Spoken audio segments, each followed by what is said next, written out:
So, kicking off this section is a story in Wednesday's Independent about Kanye West, and I hope he has a spare $250 million laying around, Leo. Yeah, so the mother of George Floyd's daughter, so Kanye West's baby mama, I think is the terminology.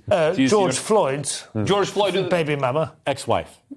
Yeah. Oh, yeah, so sorry, not George, Kanye West. Not Kanye West, yeah. no. All right. That would be a love triangle that would have emerged by now. Yeah, well, that might be why. She's suing Kanye West for $250 million. Yeah. Kanye That's West, opening the bidding, I would imagine, isn't it? But, she's not going to get that. So basically, Kanye West claimed that the police officer's knee wasn't even on his neck like that. That's a quote from him, and implied that he died from fentanyl poisoning instead of suffocation. We saw the video. You know, he had George Floyd had a police officer kneel on his neck for 9 minutes. For 9 minutes, and saying he couldn't breathe. So it looks pretty open and shut. However, the coroner's report did say that he had toxic levels of fentanyl in his body. Who doesn't? Methamphetamine. Well, yeah, with China flooding the Been to West. the dentist lately? With it, so the heart disease and fentanyl use were contributing factors to his death, according to. I mean, I would assume, I didn't hear the full interview, but I assume this is in the context of somebody saying to him, "Why are you wearing a White Lives Matter T-shirt?" Right? This was last week. He was wearing that sheet shirt. And they're probably talking about Black Lives Matter, and is it a genuine cause, or is it like to some extent a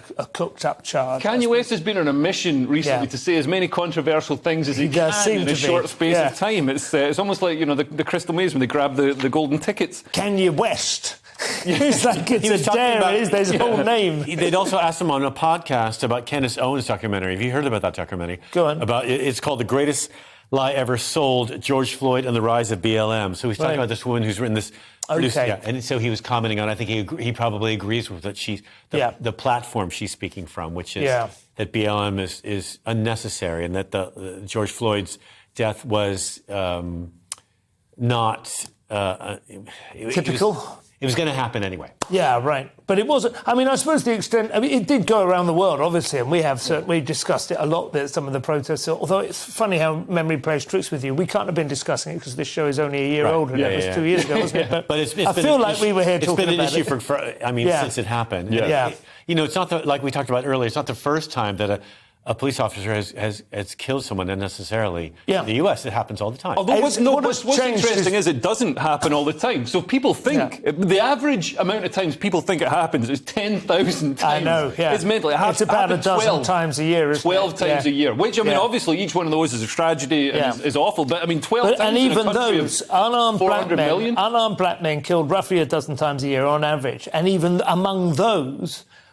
several of them are killed by black officers.